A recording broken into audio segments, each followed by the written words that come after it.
The Dow's up 2 points. We must have got a stimulus bill. She said they're very close. Just dotting the I's and crossing the T's.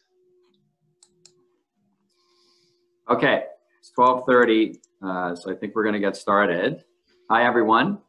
Welcome to the second installment of our Foremost Real Estate Investment Summit, or more affectionately known by the acronym FREIS.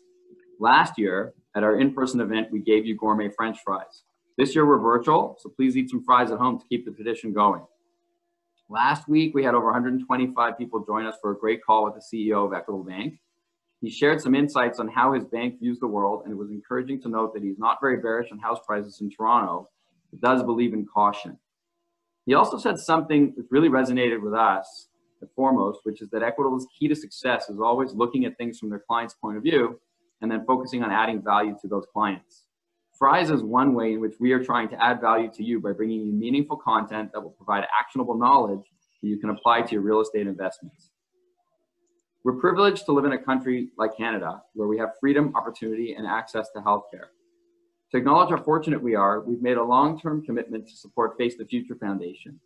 They're an incredible charity that raises money to fly North America's top head and neck surgeons to the developing world, where they provide life-saving and life-changing surgeries. And in fact, they're so phenomenally efficient that each dollar you donate buys $45 in equivalent healthcare services. As you know, FREIS is free of charge, but we do encourage you to donate to Face the Future. We'll send you the donation link in a follow-up email and in the Zoom chat window. Please donate if you're able. No amount is too small. To kickstart the fundraising, we approached some of our favorite service providers and supporters, and they've all made donations directly to Face the Futures, and they deserve recognition for their generosity. It was particularly inspiring that they all agreed to donate without asking what was in it for them or demanding any exposure. However, they deserve the exposure, so we'd like to take a moment to acknowledge them. Our presenting sponsor, Equitable Bank, has grown from a small trust company in Canada into Canada's 9th largest Schedule I bank by embracing technology and innovation to position themselves as Canada's challenger bank. They are a partner in the line of credit for our mortgage fund and are a pleasure to work with. Ernst & Young is one of the largest tax consulting and advisory companies in the world. They perform our audits and have provided us with practical and sage advice. Bloomberg Sen is an investment management firm with the old school philosophy of buying undervalued stocks with long-term holding periods. They've been ranked in Barron's as a top 100 global fund, which is not too shabby for a Canadian investment house. Prime Quadrant is one of Canada's leading investment research and consulting firms, helping multi-families make better investment decisions. I'm a former partner and was fortunate for the excellent investing and risk management education I received while I was there. And I'm really gratified to see that Prime Quadrant has expanded to be a major player in the investment consulting space. Harvey Mandel is a Toronto real estate lawyer who performs significant work for Foremost. He is no nonsense and has a deep understanding of all the complexities associated with real estate law. Evans Investment Counsel provides investment management services to high net worth individuals, families, private foundations, and business owners. They focus on the Warren Buffett philosophy of being patient, ignoring the trends, and having a deep understanding of the value of the businesses in which they are investing. And finally, Josh Chait is an award-winning real estate agent at Sutton Group, where he specializes in residential properties in the GTA. Josh really understands his markets and brings a high level of sophistication and creativity to his transactions. Thanks again to all of our sponsors for their support of Face the Future and our Foremost Real Estate Investment Summit. So Ricky's just switched the screen. You may have to maximize, now we're just gonna look at speaker view, so you may wanna maximize your view. We're moving on to the main event. And what I'd like to do is frame it with a quote from my favorite doctor who said, "Simple it's not, I'm afraid you will find, for a mind maker upper to make up his mind." Any guess who said it? Well, for those who know me, you will know that most of my quotes are from the immortal Dr. Seuss. Hopefully our speakers will help us mind maker uppers make up our minds about which way the economy is going. David Rosenberg is a world-renowned economist and strategist who's famous for his daily Breakfast with Dave newsletter. I read his newsletter, and I have no idea how he produces such well-written stuff so early in the morning. Dave, you really must be one of the hardest working people out there. If Dave's name is familiar to you, it's because he's regularly featured in the Globe, the Financial Post, Forbes, and on Bloomberg TV, CNBC, and many other media outlets. He's a go-to source for macroeconomic commentary because he's able to distill complex economic concepts into understandable pieces without putting us to sleep. Dave is usually paid big bucks to speak, and we're thankful that he's willing to participate today gratis, since it's a charitable event. Dave has nothing to sell except for his good looks and his brains. And so we're doubly appreciative that he's willing to share both with us today for free. I encourage you to check out his website, rosenbergresearch.com, and sign up for the 1-month free trial so you can get smarter by reading his daily newsletter. We will share the link to the free trial in the chat window in Zoom and in our follow-up email. Dave will be interviewed by Michael Isenberg, who is a mutual friend. Michael is a credit expert in his role as Senior Principal and Portfolio Manager at Ontario Teachers Pension Plan, which is one of the largest and most sophisticated pension plans in the world. Only the best and brightest get to work there. A lawyer by training, Michael has overseen multiple billions of dollars in credit investments in both New York and Toronto. Michael, we appreciate you joining us today. The format will be a fireside chat between Dave and Michael. I will interject occasionally with questions received from our investors and borrowers. And with that, I'd like to turn it over to Michael. Take it away. Thank you, Evan, and thanks for allowing David and I to participate with you in this important cause. It's obviously a great charity, and we have a lot of respect for you as well. And so we really appreciate the chance to share our thoughts with your audience for a great cause. So I'm just going to kick it off. So basically, we're going to go through a series of broader categories with some thoughts underneath that to allow Dave to share his views. We're going to go over kind of the current state of the economy and how interest rates are impacting that, as well as the impact on the risk markets, both equities, credit, bonds in terms of government bonds and real estate, and how Dave would position a portfolio in this environment. And lastly, and obviously importantly and timely, is the election, which is upcoming in the US, and how that will impact the economy as well as the market. So with that, I'll just jump right into some thoughts and questions on the economy. Dave, how would you assess the current state of the US economy, the global economy? Obviously, we're hearing a lot about a V-shaped recovery or a K-shaped recovery or no recovery. How would you assess the state of the recovery at this point? Right. Well, look, Michael, before I answer that, I just want to tell Evan that in terms of Dr. Zeus and Breakfast with Dave, I don't serve out green eggs and ham. So just hey, look, in terms of the way I'm thinking about this current situation, it's really just drilling down, what it is that we know with certainty. We had a global economy, which was already slowing down, by the way, in the opening months of the year. A global economy that was hit by an exogenous shock in the form of the virus. It then caused this draconian policy response in the form of these widespread economic shutdowns, which caused a negative GDP performance to become even more dramatically negative. And then what we have is the reopenings, which, Michael, occurred sooner than I thought was going to happen. And along with all the massive policy stimulus, what it created, at least for a brief period of time, is, if you're talking about letters, we have had, at least up to now, a V-shaped economic outcome, but one in which the snapback that we've seen has been less robust than the initial plunge was severe. So the way I see it, the recovery that's making the headlines that all the Wall Street, Bay Street economists have been jubilant about, that recovery that we saw in late spring and through the summer, I believe now is in the rearview mirror. It still left most advanced economies around the world anywhere from 7% to 18% below the pre-shutdown levels of GDP. So the question really goes to how rapidly the clawback of the pre-shutdown output levels is going to proceed. I think what's clear from the data is that this initial V-shaped snapback that we saw was clearly unsustainable. If it was sustainable, Michael, we wouldn't be having this debate right now over another $2 trillion fiscal stimulus package in the United States. That, to me, just points to frailty and fragility. And in fact, I would say that we are in the midst right now of a renewed growth slowdown as far as GDP growth is concerned. And I would say that is true in the US and it's true in Canada. The only question goes to how much the downshift is going to be. And let's face it, a lot of that's going to depend on whether or not we get this other round of stimulus, which is still up in the air. But my view is that the lowflation world of secular stagnation that existed pre-COVID still exists now. That hasn't gone away. Except what's happened is that we've had this overlay of this massive exogenous economic shock from COVID, and then layered on top of that, this dramatic policy response that's just left the world awash in that much more debt that has to get cleaned up down the road. So I think this all increases fragility.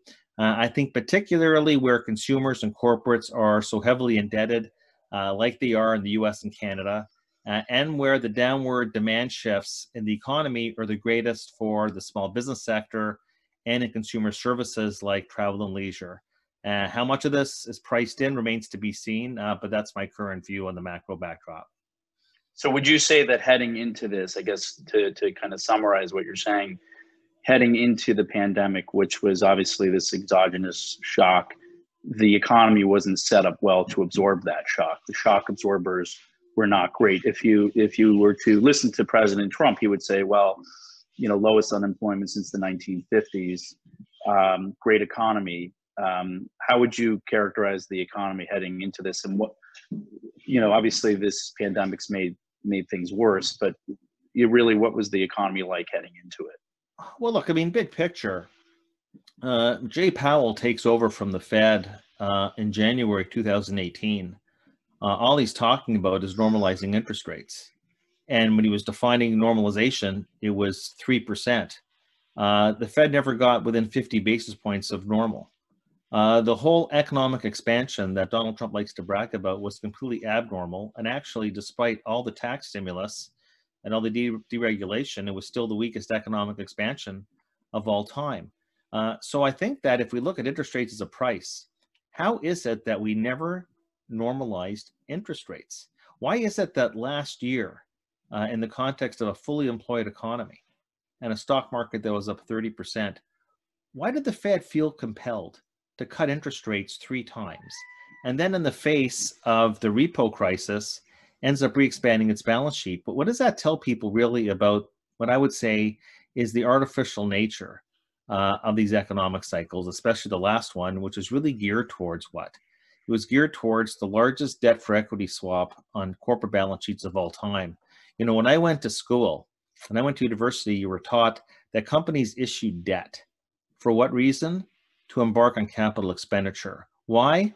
To boost productivity and internally generated returns on capital. This was the weakest capital spending cycle of all time, but the biggest corporate debt explosion of all time. How is that possible? It was because companies did not embark on capital deepening, which would have been good news for the future of the economy and productivity. You heard Alan Greenspan the other day, yesterday, actually talk about lamenting about the future of productivity growth.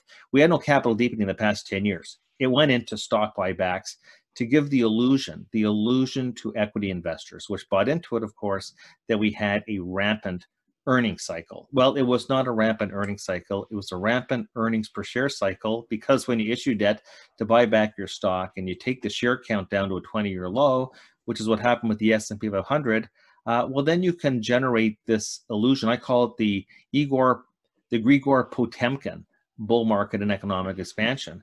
The other thing that I would just say is this. I'd say that can it really be lost on anybody that we had a health crisis morph into an economic crisis? I get that. But then somehow a health crisis morphing into an economic crisis then morphs into a financial crisis. A financial crisis that was 10 times worse than anything we saw in the great financial crisis of over a decade ago. A financial crisis that forces the Fed not just to embark on QE, oh, that's become plain vanilla, but it embarks on massive monetary intervention. I mean, the Fed, the Bank of Canada, every central bank, probing the outer limits of monetary intervention to the point where the Fed now backstops CMBS, investment-grade bonds, the muni market, high-yield debt, and actually expanded its balance sheet more in 3 months span this spring than it did cumulatively in the 6-year period in the lead up to, amidst, and then following the great financial crisis of over a decade ago. So, you know, I look at this situation again, we went into this with great frailty and fragility. And again, we simply refuse to stop these cycles of redressing debt crises with even more debt. So, you know, I look at this that, you know, people say there was no bubble. People say, oh, there was Nobody was guilty this time. Nobody was guilty. No, nobody was really guilty, really. There was no bubble this time in auto debt, really. No bubble in corporate debt, really. No bubble in credit cards or student debt. I mean, just because there was not a bubble in mortgages, well, that was fighting the last war. That was the last cycle.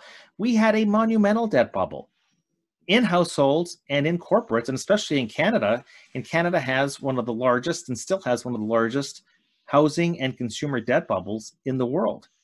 So I guess the way I see it is we would end this crisis, and this is why I think that scars are going to remain. And there's going to be a fundamental change in behavior, because there's one thing that we do know.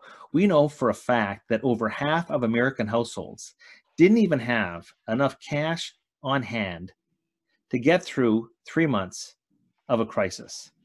That is quite remarkable when you consider that we went into this with the unemployment rate at a 50-year low of 3.5%.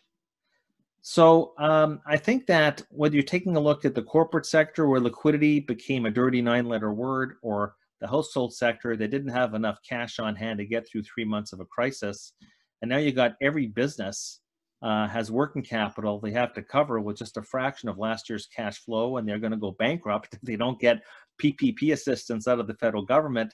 Well, this got me thinking about the future, and the future is going to be one where savings is no longer going to be a dirty word. It's going to be viewed as something rather sacrosanct, and that's going to hold back aggregate demand for a long period of time. Just to, I mean, you say green eggs and ham, but it's lunchtime, and I guess my thought would be: there's no such thing as a free lunch, you know? And so I guess my question to you would be: look, if handing out, you know, and I say handing out, I mean people need help right now, but there was a over $3 trillion stimulus in the spring. The Canadian government is viciously debating how to handle their deficit and spending more. And now we're talking about 2.2 down from 3 trillion versus 1.8 that the president's Treasury Secretary is willing to compromise on. Maybe not the Senate Republicans, but President Obama, after the worst financial crisis since the Depression, the big spend in April or so of 2008 was about 700 billion. So now we're talking about 2.5 times being a compromise after we do 3 times in the spring. So why not just spend this way to avoid pain always? Is there a cost? And I guess that's a natural segue into, you know, modern monetary theory and interest rates and inflation and deflation. So if you listen to someone like Larry Summers, he would say the risk is to not spend, keep spending, because of all the things that you've alluded to regarding the lack of productivity growth, and of course as well the pandemic and the impact on Main Street. But really, I mean, David, is there a cost to all of this? And if so, what is it going to be? Is it a near-term cost, a longer-term cost? Is it something to do with interest rates? Because the saying there's no such thing as a free lunch has held because it's true. So really, why not just do this always then? Well, look, there's not going to be a free lunch, and you know, and we're fighting, as Donald Trump put it, we're fighting an invisible enemy, but we are fighting a war. We're fighting a pandemic, and we are in some form of economic depression. I think that, you know, what's different today than in previous periods is a feeling of collective responsibility and shared sacrifice. And unfortunately, we have a society where the word tax has become a dirty 3-letter word. You know, to fight the Great Depression in the 1930s, it's very interesting that you bring that up about no such thing as a free lunch. It is true. You know, in the 1930s, not every dollar of the FDR New Deal was financed with borrowed money. Taxes went up. Taxes went up in stages, and the top marginal rates ultimately went up to 90%, and stayed there for a long period of time because, of course, after the Depression, we also had World War II that we had to fight. It's going to be more complicated this time because we have an older society, and we have a retirement boom that's going to turn into a Social Security crisis. We already knew that was going to happen, but there's going to have to be a lot of choices that are going to be made. It's not evident right now. Right now, you know, we are paying for this by borrowed money that's being financed largely in not just public debts, but private debts on central bank balance sheets. But down the road, and this is what the market doesn't see, although it's a free lunch right now, it will not be a free lunch to perpetuity. And so I think that we're going to have a discussion at some point about how all this debt that we have built up to fight the pandemic and to make sure that we don't have a destabilizing deflationary default cycle, that ultimately is going to have to be paid for. And I think that we'll talk about that later on. You know, what seems to me is that you've had this powerful, people have it in their head that we're into some new sustainable economic recovery, and that we're just a vaccine and a therapeutic treatment away from embarking on a new round of prosperity. It's not going to be that simple. And you're right, there's going to be a longer term payback because it just goes down to Newtonian physics about every action has an equal and opposite reaction. There will be a reaction. There will be a reaction somehow. And it could be through higher taxation, or it could be through higher inflation. There is definitely going to be a longer term reaction to what's happening right now. You know, people are misguided in the sense that it's almost the same mindset people had in Canada in the late 1960s with Pierre Trudeau, or just go to the United States in the late 1960s. And what did we have? We had Johnson's New Society, and people thought, well, interest rates are low. Inflation's low. We can go through this massive aggregate demand boost financed by the government, no problem. You know, 5 years later, and then throughout the entire 1970s, which people didn't see in the 1960s because they actually thought there was a free lunch. We know through the 1970s, that period of stagflation, there is no free lunch. There is a free lunch only if you have an economy that can generate the productivity to pay back the borrowed money. Unfortunately, that's not happening. At least I could tell you the only country I see productivity growth accelerating, ironically, is in China. But, you know, we have a situation where you look at what the Fed's done this year. The Fed, through its actions, has boosted the money supply over 20%. That's $3 trillion of support from the central bank. And then you had, even before what Pelosi and Mnuchin are going to do or not do, we've already had $2.3 trillion of fiscal stimulus this year. So you add up what the Fed's done, $3 trillion, what the federal government's done, $2.3 trillion. That's $5.3 trillion of government support to combat a loss of GDP that's been $2.4 trillion. So you do the math here, and the medication has actually exceeded the pain by more than 2 to 1. And people think that we have some sort of organic economic recovery. Instead, we have a magic act that would make Harry Houdini blush. But, you know, it's very interesting when you talk about the free lunch. You know, this is what you could not have predicted. Who could have predicted this, especially during that point of despair back in February, March, and April? That personal income growth. This is true in Canada and the United States. Imagine that personal income growth. Because of all the transfers from the federal government, personal income growth is more than double with the pandemic than it would have been without the pandemic. And then you're wondering, how is it that the retail sales numbers have been so stupendous? Well, here's the reality. The reality is that no recession has ever seen a flood of government cash after the recession started. So actually, you know, we talk about what's happening with the economy, and we talk about the outlook. You know, I'll pose the question, you know, what if we look back next year and realize that what we've endured the past little while, this has been the good part of the recovery, and that the next chapter is that incomes start to fall because these government programs end, unless you think these government programs are just going to be part and parcel of the landscape to perpetuity. But I want to come back to something that Jamie Dimon had to say just last month. He said this, he said in quotes, "The word unprecedented is rarely used properly. This time it's being used properly. It's unprecedented what's going on around the world, and obviously COVID itself is the main attribute. The economy would be in shambles." I mean, that's his word. Michael, he said the economy would be in shambles without the safety net of the CARES Act. In a normal recession, unemployment goes up, delinquencies go up, charge-offs go up, home prices go down, and none of that's true here. Savings are up, incomes are up, home prices are up. So you will see the effect of this recession. You're just not going to see it right away because of all the stimulus. So that's what's the, I mean, I guess to jump in, really with respect to interest rates, which seem to be, you know, you have the pandemic, but you mentioned really December of 18, which was the worst December since the Depression. So, you know, the market got destroyed in the fall in December of 18, and Jay Powell pulled a 180, a pivot, unprecedented pivot in January of 19 to move towards lowering rates. We now are at the 10-year at 80 basis points. It's sold off here a little bit. That looks like high yield relative to Germany. You know, where are rates going?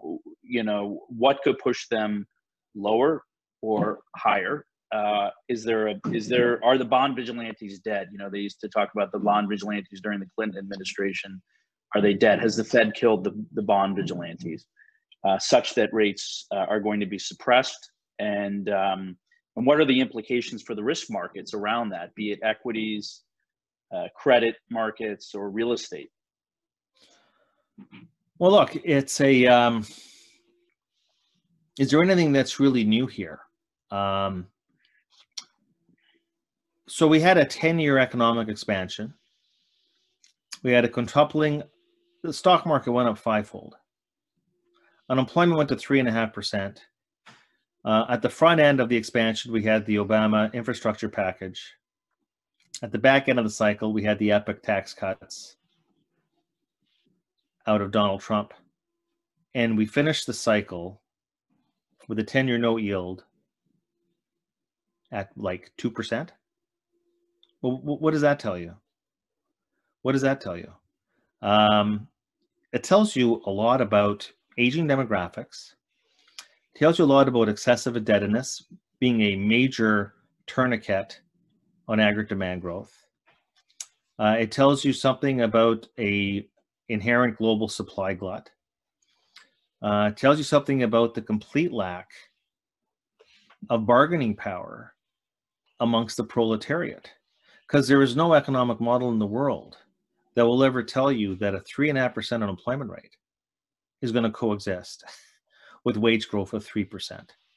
Last time we had the unemployment rate that tight, 1970, wage growth was running double. But maybe that comes down to the fact that labor has no power. Unions went out of business decades ago. Maybe they try to get resurrected in that movie, The Irishman, that we both love. But that's something I think that comes out of, you know, this shock, is the awareness of how extreme income inequality got in this cycle, how that gets resolved in the future. Maybe that will be some form of higher inflation. But there were some structural factors at play. Maybe one of them is also intense global competition. Maybe that's going to change. But you're asking about interest rates. Well, interest rates are not homogeneous. If you want to talk about the front end of the yield curve, well, that's easy. That's easy. Interest rates at the front end of the yield curve are going to be pressed against the floor for years. And Jay Powell, it was like a gift from the gods. What he told us at the last FOMC meeting, he made it abundantly clear that even with the Fed's forecast that inflation will go to 2% by the end of 2023. Their forecast is that the unemployment rate is going to be cut in half from here and go all the way back down to 4%. Good luck to him on that one. But he's pledged that even with the holy grail of 2% or 2% plus inflation, because they want to have inflation go above 2%, and going back to full employment, they're going to keep the short-term interest rates well below the neutral level. Think about that for a second. He's already told you, he's pledged we are keeping short-term rates at 0 for the next 3.5 years. So across the curve, and you can be bearish all you want on long-term interest rates, but the one thing you can't be bearish on, there is no Fed tightening risk as far as interest rates are concerned. So this elongated period of negative real rates, I think that's a signal perhaps the Fed's going to be there to blow more asset bubbles as far as the eye can see. Short-term rates aren't going to be moving. The question then becomes, well, will they lose control of the long end of the curve? What happens there? Look, I cannot believe the either excitement if you're bearish on bonds or the malaise if you're bullish on bonds, that God forbid you move up 15 or 20 basis points. You know that you've turned into Japan when 15 to 20 basis points in the long bond causes people to say, oh, the bear market's here. So I'll just say this much. Back at the beginning of the year, when this pandemic broke, the San Francisco Fed, now the San Francisco Fed, I should say, out of all the 12 district banks, they put out the best research. And they put out a report that was called The Longer Run Economic Consequences of Pandemics. And in a nutshell, what their economists did, they went back to all the major pandemics. There's been 15 of them. You know, this is not the first one. COVID-19 is not the first one. There's been 15 back to the 14th century global pandemics. And their finding was that we have a secular shift towards something I talked about before, a secular shift towards greater precautionary savings. At the same time, investment demand tends to decline because the corporate sector wants to keep more liquidity on their balance sheet. So the impact of these great historical pandemics of the last millennium has been to exert lasting downward pressure on the natural rate of interest. And that's why when you're taking a look either at the output gap or you're taking a look at the global supply glut, a bear market in bonds is next to impossible for the next couple of years. I think we'll just basically be in a range, and right now we're going to the high end of the range and probably heading into a very nice buying opportunity if you're a buyer of plain vanilla long-term treasury bonds. But short-term rates press to the floor, and then, you know, the long end of the curve will just ebb and flow based on what next quarter's GDP growth rate is going to be. So, Michael, go ahead. mind if I just jump in? Sure. I just want to follow up on something, because I know that, Dave, you said something which I actually don't want to back away from, even though I probably should, because we've got a bunch of investors on the call. But you said Canada has one of the largest housing and consumer debt bubbles in the world. And, you know, we look at risk management here, and we're in the lending game, and we don't want to do what, you know, Chuck Prince did, which was just say, you know, when the music's playing, you kind of have to be, you know, dancing, and just sitting on a lot of cash at the moment because of that. But so you said that things are frothy here, but also that interest rates are likely to remain low. So how do we as lenders reconcile, from a risk management perspective, you know, being in the alternative lending game, we're already at the higher end of that, you know, we like to say we play in the lower octane part of a higher octane piece of lending, right? So we're chasing 8% type interest rates. So what do we do? You know, if you're in our shoes in this environment, you know, what do you do as a lender? Well, look, I think that what you have to be cognizant of is more in the way of macroeconomic risk, your risk of either not being paid, default, delinquencies, recovery rates. Interest rate risk is not going to be your risk. Your risk is going to be the quality of the people that you're lending to. You know, the reality about Canada is we are a small open economy. We got hit hard in the tech wreck in 01 and 02, you know, through no fault of our own. We didn't even have, I mean, outside of Nortel, didn't even have that much tech exposure in our stock market to go down. Where Canadian stock market's a value market. We got crushed. Interest rates didn't do anything, and you had a huge default crisis back in 08 and 09. What did Canada do? What did we do that was so wrong? That was a bubble that really emanated in the States, and we got whacked really hard. And for a period of about at least 6 months, there was no bid in Canadian real estate. What did we do? And interest rates were actually extremely low. If for whatever reason, I'll just say this much, if for whatever reason the US has a double dip, goes back into recession, it's going to have a big influence here. I think that, you know, Canada has a lot of macro frailties. We're a country that is extremely reliant on immigration inflows. That is what is supported. The Toronto real estate, Vancouver, and up for the past couple of years, even Montreal. How do immigration flows look post-pandemic?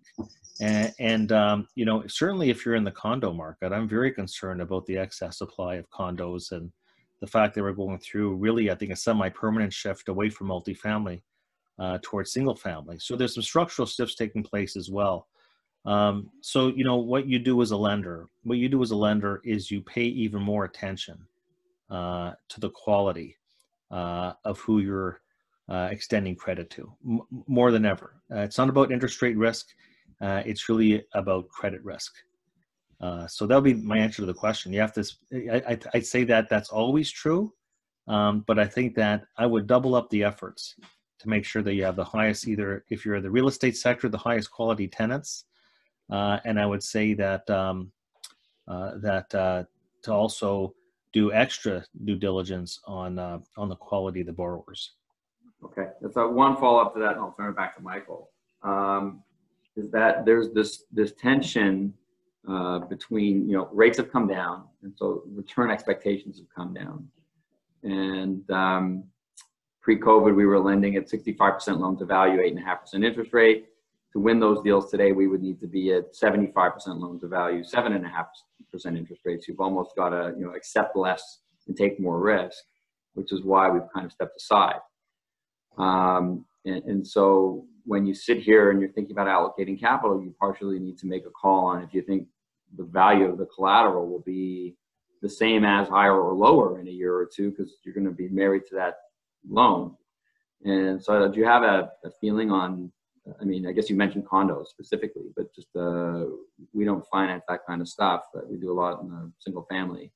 I mean, 1 or 2 years out, given everything that's going on and all the noise out there, are you very bearish on, you know, real estate in the GTA, or moderately bearish, or positive?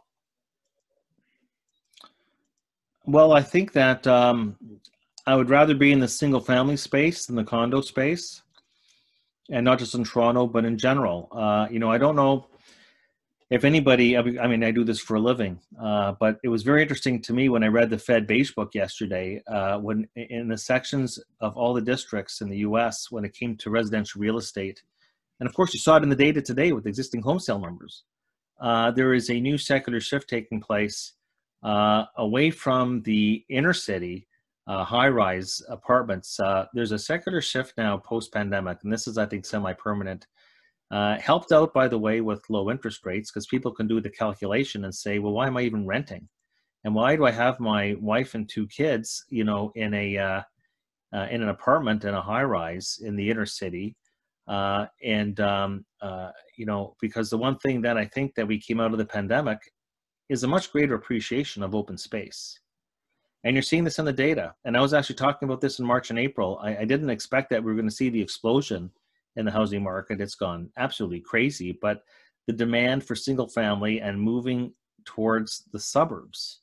So I don't know, you know, once again, location. I think people want to move out of the condos with no balcony and move to the burbs with a backyard into a bungalow. That's very affordable. I think there's going to be a huge bull market at starting for affordable housing outside the major metropolitan areas. What's going to reinforce that, and I think Michael and I we've had debates about this. I think that work at home is here to stay. Not for everybody, but probably the share of the workforce working from home is going to be double what it was pre-pandemic. That lends itself towards buying more affordable housing in the suburbs as opposed to the inner city. So I'd say that, although I wouldn't say net on net, because I think that the immigration story in Canada is going to be circumspect. But I'm going to say that within a limited pie, because I think housing is peaked. But I think within that peak in housing, there's going to be a relative shift from multifamily to single family. Right. So it's a relative, let's call it preference shift. I think it's secular in nature. If I was going to be in residential real estate, starting up my own business today, that's where I'd be in. I think multifamily, and I'm very concerned about multifamily. I'm concerned about vacancy rates and rental rates and pricing, especially in the Toronto area, because we know you don't have to look too hard to see the cranes and know that we're going to have a big excess supply on the condo side. Single family is going to hold in relatively well, in my opinion. Okay, thanks. So circling back up to some other asset classes, when we think about the 2008 crisis and the Fed's response and Ben Bernanke's response as an academic of the Depression and his reaction to unleash quantitative easing and, as he called it, the wealth effect, which would be to make people feel better when their stock market account is up and they'll go spend. So it's a consumer-based economy. The stock market has rebounded. the Fed is, as you say, going to keep rates low and the fiscal stimulus seems to be on the horizon.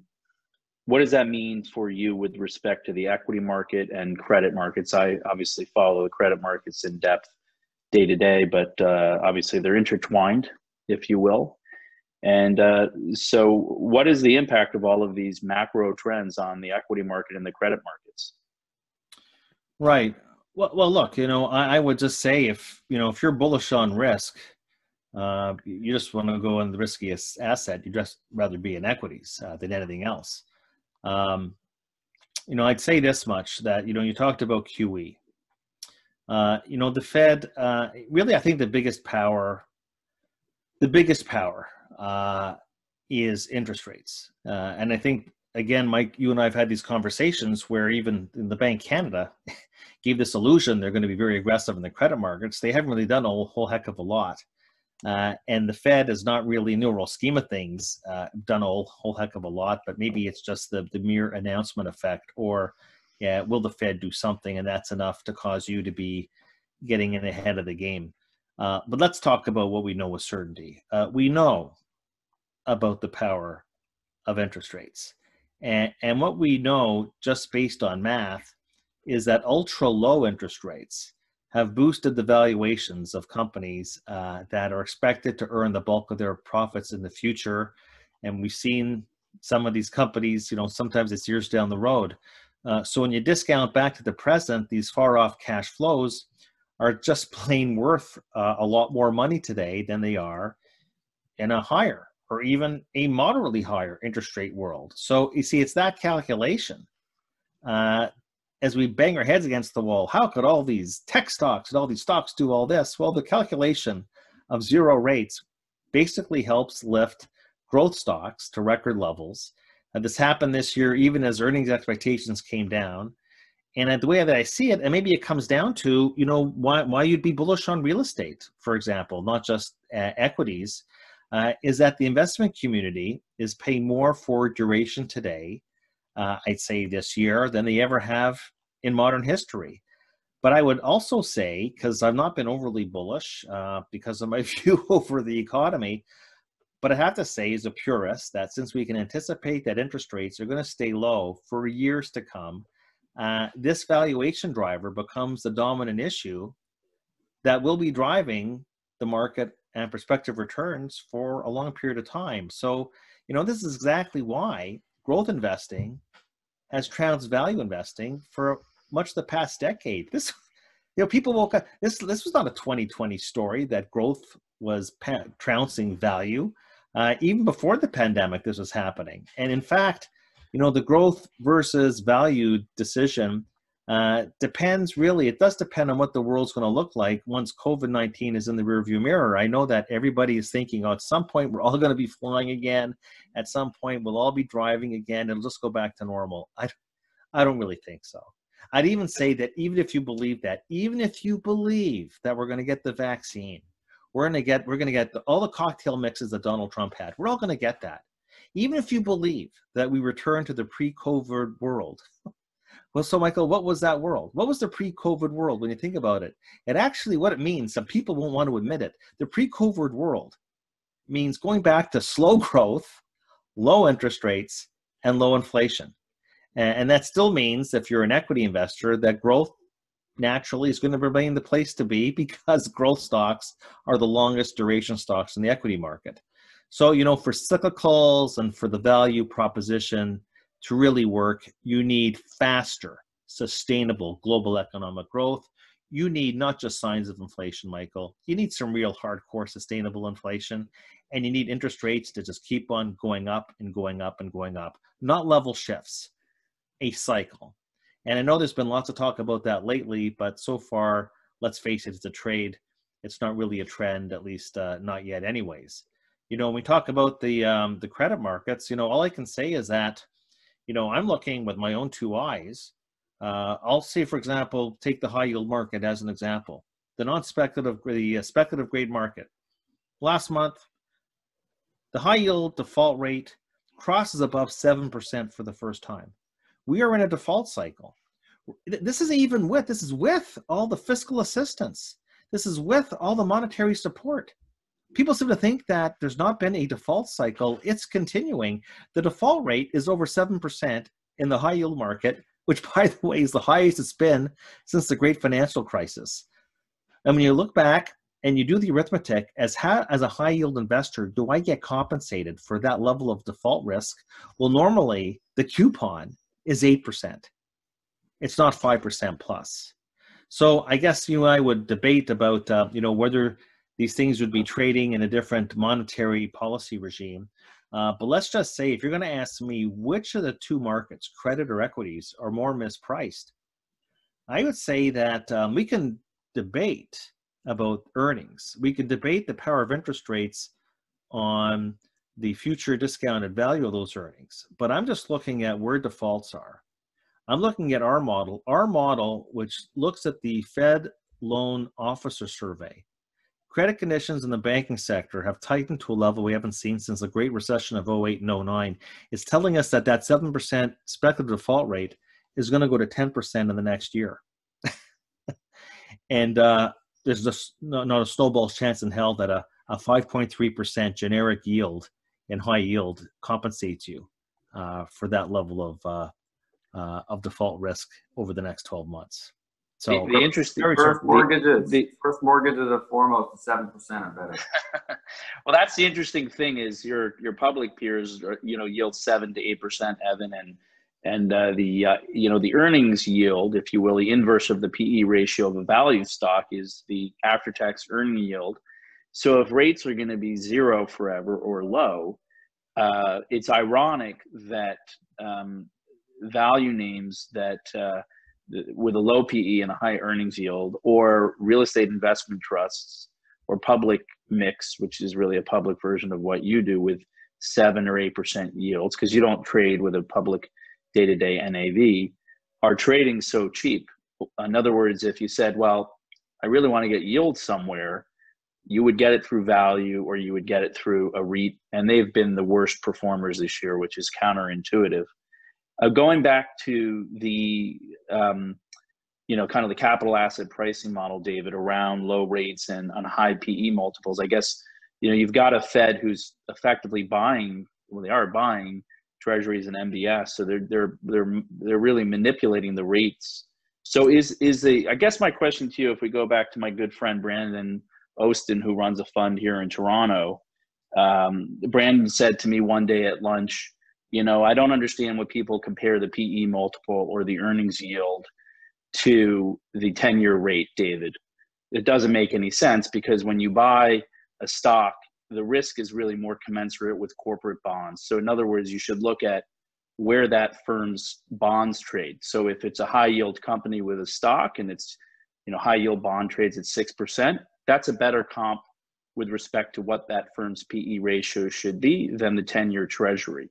So I'd be interested in your view on this concept around using the 10-year rate to comp to corporate earnings as opposed to using the bond yield. And I think when you look at the pricing of risk, what was going on before this was there was no discrepancy between high quality firms and low quality, be it in investment grade, single A's versus triple B lows, or triple B's versus single B's. In other words, debt was being priced with very, very tight spreads to treasuries. It was very inexpensive to raise money in the debt market relative to treasuries. Spreads were tight. And what we saw and what we've seen this year is really people paying up for single A's and triple B's and single B's repricing. As we always say, David, you and I, it's not called high spread, it's called high yield. And I think that's the point you're making earlier. But really, I'm circling back to your earlier point on the PE ratio of stocks relative to the 10-year treasury. Do you think that using the treasury rate, when equity investors use that to justify high PE ratios, is that actually an intelligent and genuine thing to do, or is Brandon correct when he's saying use the high yield rate? Yeah, look, I think that firstly, that's that's called the Fed model, which Greenspan had actually mentioned very surreptitiously in a Humphrey Hawkins testimony back in the mid to late 90s, and then became popularized. to look at 10-year Treasury yields. And you're just basically looking at well, look, Michael, what are we really talking about? We're talking about the equity risk premium, which the Fed has totally destroyed this cycle. But I was always of the view, and I wrote about it for the past 20 years, that if you're really doing your, your homework as an analyst or a portfolio manager, it's really comes down specifically to, how does the individual company stock trade? What's the individual company's stock? What's its price earnings multiple against its bond yield, its benchmark bond yield? That's the only thing that really matters, as opposed to doing it generically. So I would say that I don't know the extent to which you want to use, the junk bond market is trading at over 5% yield, and then you want to take a look and say, well, the forward multiple is, call it, 18 or 20, and so one's 5% yield, one's 5% yield, adjust for the relative risk between the two. But don't forget that not every company in the S&P 500 is a junk rated company. The investment grade market, last I saw, correct me if I'm wrong, but I was looking at the Bank of America composite, and investment grade is barely over 2% yield.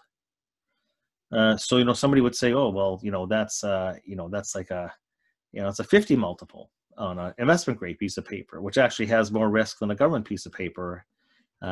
So how is a 2%, say, investment grade yield benchmark against, or the stock market's trading? So it's just a classic case of, beauty is in the eye of the beholder.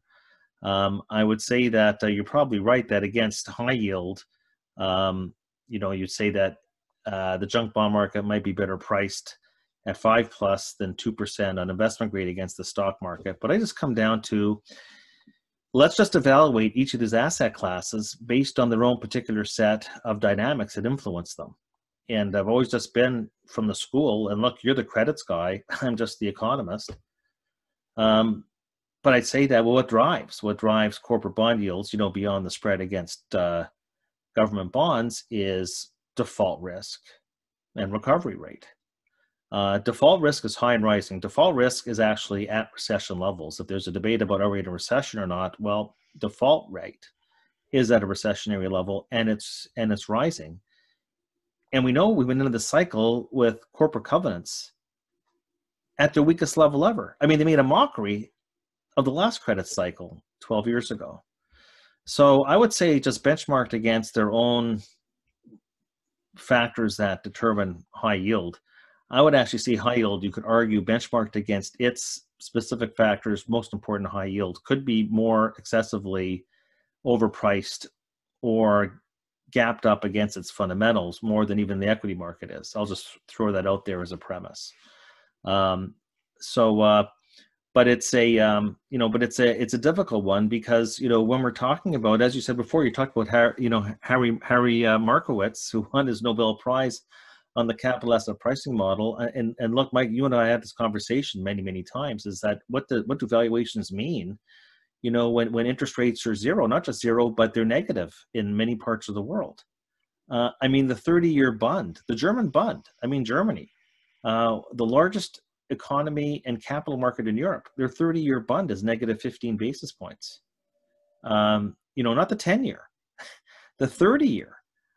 And so it makes, relative valuations that much more difficult to do. Makes it much more difficult to actually pay attention to the fundamentals when interest rates in one of the most important capital markets in the world, and we're not even talking Japan here. Of course, their long bonds trading close to zero as well. How do you do proper valuations when there's so much distortions coming from the thing that we always learned drive future cash flows? Everything is driven off interest rates. So when these central banks, and it's not just central banks, there's other factors at play, but when we have these distortions, it ends up having a skew effect across every single asset class, like everything from cap rates, corporate yield spreads, earnings yields. Everything is massively distorted these days, and it makes it tough to actually conduct real fundamental analysis. Fundamental analysis hasn't really made you a lot of money this year. You How know, does that all play into gold, Dave? what made your Like money? if we, Well, I was going to say what made your money this year was not fighting the Fed, not fundamental yeah. analysis. Sorry, you were saying about, you know, how do you invest? Well, I mean, you know, I guess when you look at all of this and you say that rates will stay low for a very long time, you know, the hunt for yield should be there. So that's why I speak to REITs and to firms like Evans, where you can get a good yield on secured paper. But you know, obviously, gold is a controversial asset class. Hasn't really been controversial. It's been in vogue, last I checked, for 10,000 years as a means of trade. But you know, what do low rates mean for gold? Gold's obviously rallied this year. It's stalled out here of late. But what's your outlook for gold? Is there a way to even have a target really for gold, or is it more of an art than a science? And Mike, sorry, just following up on gold, and also because Dave, you mentioned central banks, because we had a question from a friend, Andrew. He said 2 to 3 years from now, does it matter that central bank balance sheets will be gigantic? Will they try and reduce the size of their balance sheets, or does it not matter? And so maybe you can connect those together, because you talk about your view on gold, and then maybe also banks tapering. Okay, well, so I want to talk about a couple of things. I would say that, look, anybody who reads my material knows that one of my key investment ideas for the current and prospective state of the world has been gold. And I like gold as a ballast in the portfolio. It's a great hedge against the instability that the extremes of both deflation and inflation bring. So, you know, if we get the deflation, interest rates remain low, maybe they go negative, but the opportunity cost of holding gold goes to basically nil. And then if we get inflation, you know, gold will just do spectacularly well as a store of value. So I look at gold as being, look, why did Warren Buffett, you know, reduce his U.S. bank exposure and buy Barrick? Was an acknowledgement. And we go back to the value trade. Well, banks are the poster child for the value trade. Acknowledgement by Warren Buffett. It was an interest rate call. He listened to Powell. Interest rates are staying zero for perpetuity. He's not a bond guy. He's an equity guy. He didn't go out and buy gold. He went out and bought a gold stock. So this is one of the best hedges against this prolonged period of zero rates. Remember that, what did Powell tell us? Powell told us, I'm keeping rates at zero for the next 3.5 years, even as inflation goes up, which means real rates go more negative. There's almost a perfect correlation between real interest rates and gold, inverse relationship. And they're also going to be keeping the policy rate close to zero over time as the natural rate of interest, in their view, goes up. They're going to drive a much bigger gap, which tells me that we're going to have a prolonged period of weakness in the US dollar. Well, guess what? Gold is priced in US dollars. So I'm actually very bullish still. I mean, it's been in a holding pattern.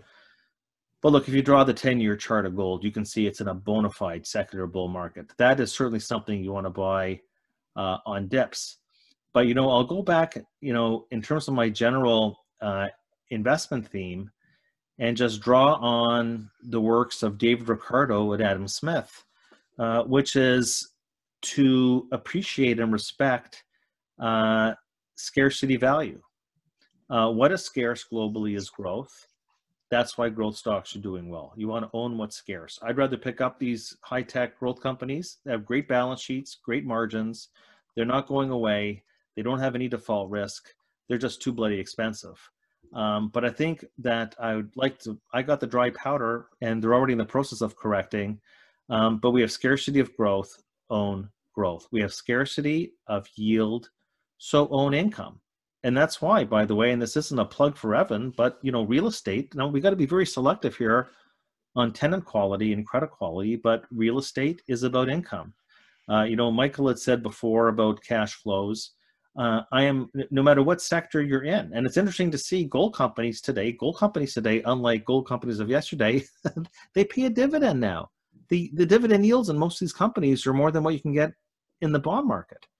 So I would say that screening for dividend yield, not traps, dividend yield and dividend growth is going to be extremely important as well in your portfolio. And I think that you want to be braced for the new normal. The new normal is going to be, I come back to what I said at the outset, the new normal is going to be an era of what? Elevated personal savings rates. What did I say about the San Fran Fed report? We're going to go through an era where precautionary savings are going to remain elevated. That means that you want to focus on companies that cater to, whether you're a business or a household, companies that cater to what you need, not what you want. So that means anything related to e-commerce, cloud services, wiring up your home to become your new office, you know, like we've all done. They are in a budding new secular growth phase.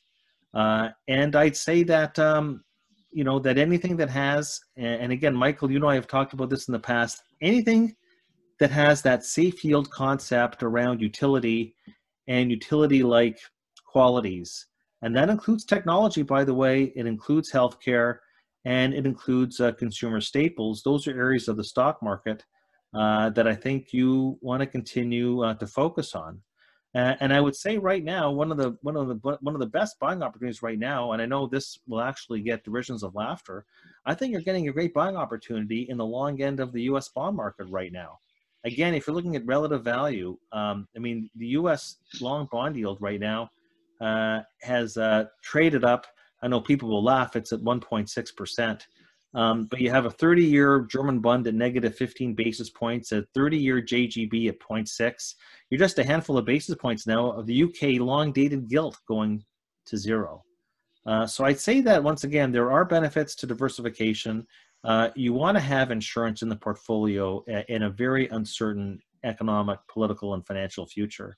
And just like gold, bonds have that capacity. The difference is that they actually pay an income stream, not a big one. But I think that today you're buying the long bond, not for the yield, but for the price appreciation. The price appreciation if things end up relapsing. Just remember how, you know, people were saying at the end of last year, what idiot would want to buy a long bond at a 2.4% yield? Well, you know, the idiot that wanted a 20% total return, that's the idiot who bought the long bond at the end of last year. So you want to be thinking about also fixed income. And like I said before, long duration. I should add real estate in there again. Real estate, gold, growth stocks, and long-term treasuries. Those are the four cornerstones to the portfolio I'm recommending. Guys, I'm really sorry to do this, but we believe in starting and ending our meetings on time, and we're actually a couple of minutes past 1:30. So it's all the time we have, and it's fascinating. And hopefully people have been taking notes so that they know what to buy and what not to buy. So Dave and Michael, I really want to thank you both so much for taking the time to speak with us today. Just to everybody on the call, please diarize November the 12th, same time, for our third and final FREIS installment of 2020, which is Freddie Wax and Rail Diamond. Freddie's the president and CEO of Trinity Developments and is a leader in the development business. Rail is the president and CEO of Choice Properties, which is one of the largest REITs in Canada, anchored by Loblaw's Real Estate. These guys are both at the front lines in terms of what's happening in real estate, and so they're not to be missed. Big thank you to Ricky and Jeff, who did most of the heavy lifting in getting this event together, and to my sister and assistant Danny for corralling all the RSVPs. Even bigger thank you to our sponsors, Equitable Bank, Ernst & Young, Bloomberg Sen, Prime Quadrant, Harvey Mandel, Evans Investment Counsel, and Josh Chait. We truly appreciate your support. And finally, thanks to all of you for taking your valuable time to join us today. Please consider supporting Face the Future by clicking the link in our follow-up email, and don't forget to answer our very short 2-question mini survey, which is just, it'll take you 1 minute to let us know how we're doing and what else we can do to add value to you through these events. So Dave and Michael, thanks again. Be well, and everybody else, we'll see you in a few weeks.